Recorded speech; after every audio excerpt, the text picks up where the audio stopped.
Hello दोस्तों, आप सभी का स्वागत है आपके अपने यूट्यूब चैनल भक्ति पूजा में। तो दोस्तों, आज हम बात करेंगे कि बसंत पंचमी क्यों न बनाई जाती है। बसंत पंचमी का नाम आते ही मन में पीले पुष्प, विद्या देवी सरस्वती का पावन भाव जाग उठता है। लेकिन क्या आप जानते हैं कि यह पर्व केवल ऋतु परिवर्तन या पूजा तक सीमित नहीं है। बसंत पंचमी के पीछे छिपी सृष्टि के आरंभ से जुड़ी गाथाएं हैं। माँ सरस्वती के ज्ञान स्वरूप बनने का रहस्य और लोक परंपराएं। इनमें इस दिन धोबिनों द्वारा सुहागनों को महिला सुहाग दिया जाता है। आखिर बसंत पंचमी क्यों मनाई जाती है? माँ सरस्वती कैसे विद्या और ज्ञान की देवी बनी? और इस पर्व का स्त्री सौभाग्य से क्या संबंध है? इस दिन तुलसी पूजन का क्या महत्व है और छात्रों के लिए यह दिन कैसे बहुत खास है? आज इस वीडियो में हम बसंत पंचमी से जुड़े इन रहस्यों को विस्तार से उजागर करेंगे। लोक विश्वास तक इसलिए वीडियो को अंत तक जरूर देखना, क्योंकि अंत में आपको ऐसे तथ्य जानने को मिलेंगे जो इस पर्व की ओर विशेष बना देंगे। बसंत पंचमी 2026 में 23 जनवरी शुक्रवार को मनाई जाएगी, क्योंकि माघ मास के शुक्ल पक्ष की पंचमी तिथि 23 जनवरी को शुरू होकर 24 जनवरी तक होगी। उदय तिथि के अनुसार 23 जनवरी को मनाया जाएगा, जिसमें सरस्वती पूजा का शुभ मुहूर्त सुबह 7:13 पर दोपहर 12:33 तक होगा। यह दिन ज्ञान की देवी सरस्वती को समर्पित है। बसंत ऋतु के आगमन का प्रतीक है। बसंत पंचमी का पावन पर्व सनातनी संस्कृति में केवल ऋतु परिवर्तन का संकेत नहीं, बल्कि आत्मा के भीतर सुप्त ज्ञान को जागृत करने वाला एक दिव्य महापर्व है। क्योंकि यह वह शुभ दिवस है जब माघ शुक्ल पश्चिम की पुण्यतिथि जगत जननी माँ सरस्वती का अवतरण हुआ और सृष्टि को वाणी, विवेक, विद्या तथा चेतना का अमूल्य वरदान प्राप्त हुआ। ग्रंथों में वर्णित है कि सृष्टि की प्रारंभ अवस्था में ब्रह्मा जी ने जब लोकों की रचना की, तब पृथ्वी पर जीव थे, परंतु उनके भीतर न तो सोचने की क्षमता थी और न बोलने की शक्ति, न ही किसी प्रकार का बोध, और चारों तरफ एक अजीब सी नीरवता थी, जड़ता थी, मानो जीवन होते हुए भी जीवन का सार अनुपस्थित था। तब ब्रह्मा जी अत्यंत चिंतित हुए और उन्होंने सृष्टि में चेतना का संचार करने के लिए गहन तप किया। उसी तपस्या के फल स्वरूप उनके कमंडल से एक दिव्य तेज प्रकट हुआ और धीरे धीरे अलौकिक स्वरूप में परिणित हुआ। श्वेत वस्त्र से सुशोभित शांत मुखमंडल, करुणामयी दृष्टि, एक हाथ में वीणा, दूसरों में वेदों का ग्रंथ, जप माला और वत मुद्रा धारण के माँ सरस्वती प्रकट हुई। जैसे ही माँ ने वीणा के तारों को स्पर्श किया, जैसे ही ओमकार की प्रथम ध्वनि गूंजी, दिशाएं जाग उठी, नदियां कलकल करने लगी, पावन में मधुरता भर गई और जीवों के हृदय में वाणी समझ की शक्ति उत्पन्न हो गई। सरस्वती को विद्या, बुद्धि, वाणी, संगीत और समस्त कलाओं की देवी कहा जाता है। बसंत पंचमी को यह पर्व प्रकृति से भी गहरे रूप से जुड़ा है, क्योंकि इस समय धरती पीले रंग के सरसों से के फूलों से सज जाती है, खेतों में नई फसल आने लगती है, वृक्षों पर कोमल कोमल फूटने लगते हैं और वातावरण में एक नई ऊर्जा, उत्साह, सर्जन भाव का दिखाई देने लगता है। यह पीला रंग केवल सौंदर्य का प्रतीक नहीं है, यह ज्ञान, वैराग्य, आशा, चेतना का भी प्रतीक है। इसलिए इस दिन पीले वस्त्र पहनने चाहिए, पीले पुष्प अर्पित करने चाहिए और पीले रंग के व्यंजन बनाने चाहिए, क्योंकि यह परंपरा है। शास्त्रों में कहा गया है कि बसंत पंचमी के दिन किया गया विद्यारंभ जीवन पर फलदायी होता है। इस कारण बच्चों को पहली बार अक्षर ज्ञान देने की परंपरा इसी दिन निभाई जाती है। मान्यता है कि इस दिन माँ सरस्वती साधक की जिह्वा पर विराजमान होकर उसकी वाणी को मधुर, उसकी बुद्धि को तीक्ष्ण और उसके विवेक को शुद्ध करती है। भक्ति मार्ग में यह भी कहा गया है कि इस दिन व्यक्ति का अहंकार, आलस और अज्ञान को त्याग कर सच्चे हृदय से माँ सरस्वती की आराधना जो करता है, उसके जीवन से भ्रम, भय, मानसिक अंधकार दूर हो जाता है। क्योंकि विद्या केवल पुस्तकों से नहीं, बल्कि माँ की कृपा से प्राप्त होती है। बसंत पंचमी आध्यात्मिक संदेश अत्यंत गूढ़ है और शीत ऋतु की कठोरता के बाद बसंत पंचमी आती है। वैसे ही मानव जीवन में भी अज्ञान, क्रोध, मोह के बाद ज्ञान, शांति और भक्ति का आगमन होता है। इसी कारण इस दिन संगीत साधना, शास्त्रीय अध्ययन, लेखन और मौन साधना का विशेष महत्व बताया गया है, क्योंकि माँ सरस्वती केवल बोलना ही नहीं सिखाती, बल्कि यह सही समय पर मौन का महत्व भी समझाती है। माँ सरस्वती की वंदना तो ओम तुषार धवला प्रत्येक शब्द साधक के अंतर कंपन उत्पन्न करता है और चेतना को शुद्ध करता है, जिससे मनुष्य सत्य, सदाचार और धर्म के मार्ग पर अग्रसर होता है।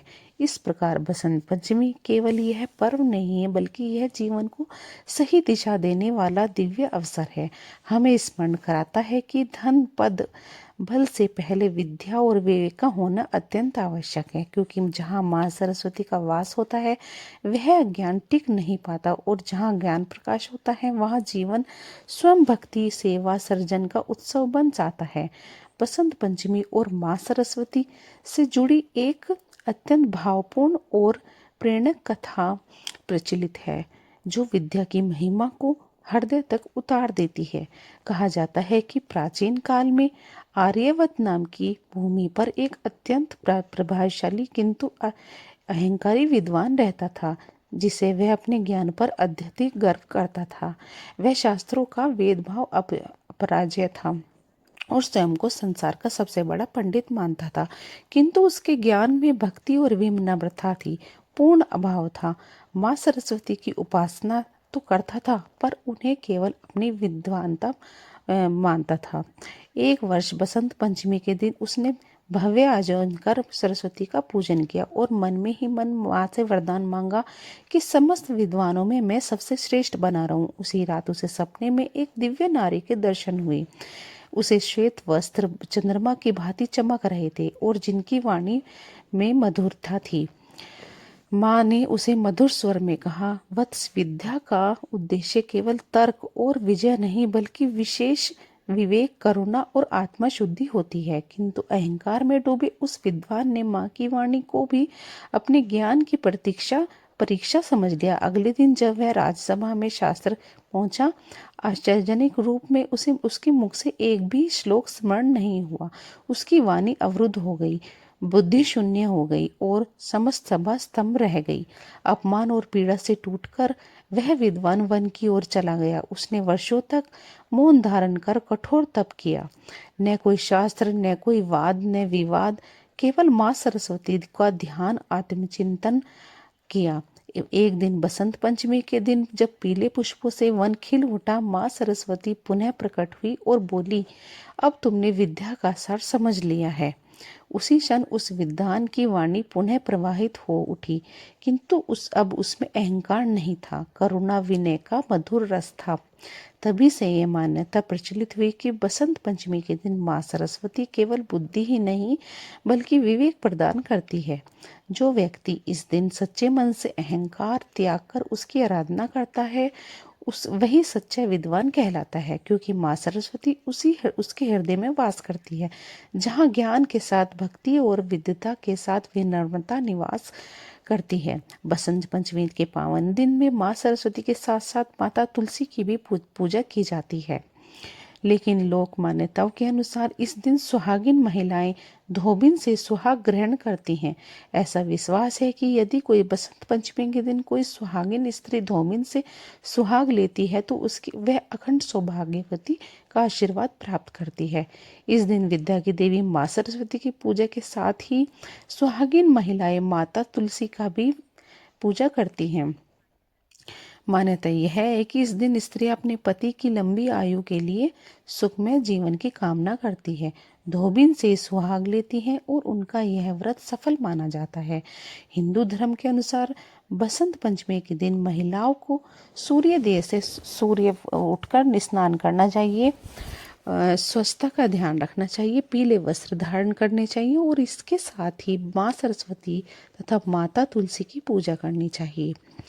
पूजा के समय माता तुलसी को पीले रंग की चूड़ियाँ, पीले वस्त्र, पीला सिंदूर और सुहाग का सामान अर्पित करना चाहिए। साथ ही पीले रंग का भोग या मीठा कोई पदार्थ चढ़ाकर अपने पति की लंबी आयु के लिए अच्छे जीवन की कामना करनी चाहिए। ऐसा माना जाता है कि जब धोबिन अपने मांग का सिंदूर सुहागिन स्त्रियों को देती है तो उससे उनकी सुहाग की आयु बढ़ती है। हिंदू परंपरा में वसंत पंचमी और कन्या के विवाह के समय धोबिन से सुहाग लेना अत्यंत शुभ माना गया है। इस परंपरा से जुड़ी एक पौराणिक कथा शिव शक्ति से भी संबंधित मानी जाती है। कथा के अनुसार एक घर में 3 स्त्रियां रहती थी, माँ, बेटी और बहू। उनके घर एक साधु भिक्षा लेने आया। बहू को दूध से नहाओ पूत फलों का आशीर्वाद दे दिया है, जबकि बेटी को धर्म का गंगा स्नान कहकर आशीर्वाद देता है। यह माँ को बात खटकने लगी। एक दिन उसने पूछ लिया कि बेटी को ऐसा आशीर्वाद क्यों देता है। तब साधु ने बताया उसकी बेटी का सुहाग खंडित है। माँ ने पूछा तो साधु ने कहा यदि बेटी किसी धोबिन की सेवा करे या उसका गधा बांधने के स्थान पर सफाई करे तो यह दोष समाप्त हो सकता है। इसके बाद बेटी ने धोबिन के गधा बांधने वाले स्थान की सफाई की और जब धोबिन ने कारण पूछा तो लड़की ने सारी बात सच सच बता दी। यह सुनकर धोबिन ने कहा कि उस पर आशीर्वाद हमेशा रहेगा और जब भी उसका विवाह होगा तो उसे अवश्य बुलाया जाएगा। समय आने पर लड़की का विवाह हुआ। उस समय धोबिन का पति गंभीर रूप से बीमार था, फिर भी नियंत्रण पाकर वह विवाह में पहुंची।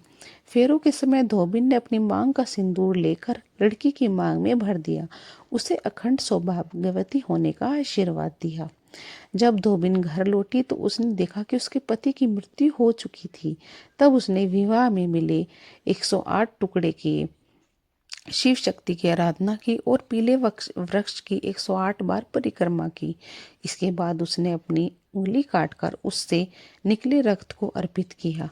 शिव शक्ति की कृपा से उसका पति पुनः जीवित हो उठा। तभी से ये परंपरा चली आ रही है कि यदि कोई कन्या विवाह के दिन बसंत पंचमी के अवसर पर धोबिन से सुहाग लेती है तो उसे अखंड सौभाग्यवती होने का आशीर्वाद प्राप्त होता है।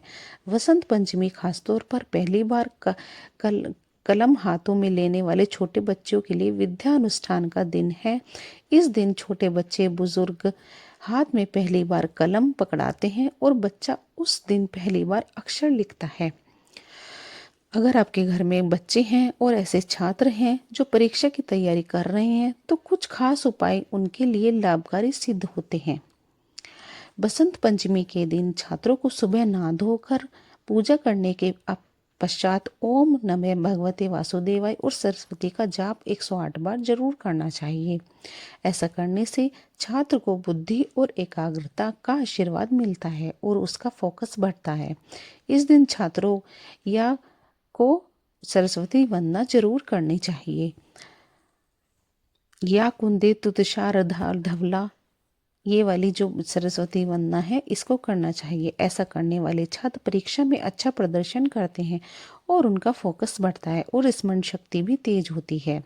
बसंत पंचमी के दिन छात्रों को अपनी किताब, कॉपी, पेंसिल, पढ़ाई का सामान माँ सरस्वती के चरणों में रखना चाहिए। इससे बुद्धि तेज होती है और पढ़ा लिखा हुआ याद हो जाता है। इस दिन छात्रों को घर के सभी लोगों को पीले वस्त्र धारण करने चाहिए और घर परिवार में शांति का वास होता है। इस दिन घर में लक्ष्मी माँ सरस्वती की पूजा करनी चाहिए और मंदिर में जाकर इसका पूजन करना चाहिए। उनको पीले फूल अर्पित करने चाहिए। बसंत पंचमी के दिन जरूरतमंद लोगों को पढ़ाई लिखाई का सामान दान करना चाहिए। इस दिन छात्र अपने हाथ से दूसरों को कॉपी, पेंसिल, किताब, पेन आदि दान करेंगे तो माँ सरस्वती प्रसन्न होती है और उनको पढ़ाई में उनकी सफलता के योग बढ़ जाते हैं। अगर आप पढ़ाई या कंपटीशन में सफलता चाहते हैं तो बसंत पंचमी के दिन सुबह उठकर स्नान करें। इसके बाद माँ सरस्वती की तस्वीर या मूर्ति के आगे देसी घी का दीपक जलाएं और इस मंत्र का ओम ह्रम मुखमल वासिनी पापात्मा सरस्वती एम नमः इसको 108 बार जाप करना चाहिए। ऐसा करने से दफ्तर में भी सफलता के योग बनते हैं। माँ सरस्वती की कृपा पानी है तो बसंत पंचमी के दिन उनकी पूजा के दौरान उनको हल्दी का तिलक जरूर लगाना चाहिए। इसके बाद उनको पीले फूल अर्पित करें, पीले रंग की मिठाई का भोग लगाएं। यह सदैव आपके परिवार पर माँ लक्ष्मी की कृपा बनी रहेगी। तो दोस्तों, आपको यह जानकारी कैसी लगी है कमेंट करके जरूर बताना और वीडियो पसंद आया हो तो लाइक करें। ऐसी ही पौराणिक कथाएं और धार्मिक रहस्य जानने के लिए सब्सक्राइब जरूर करें। तो मिलते हैं ऐसी ही नेक्स्ट वीडियो में। बोलो जय श्री राम।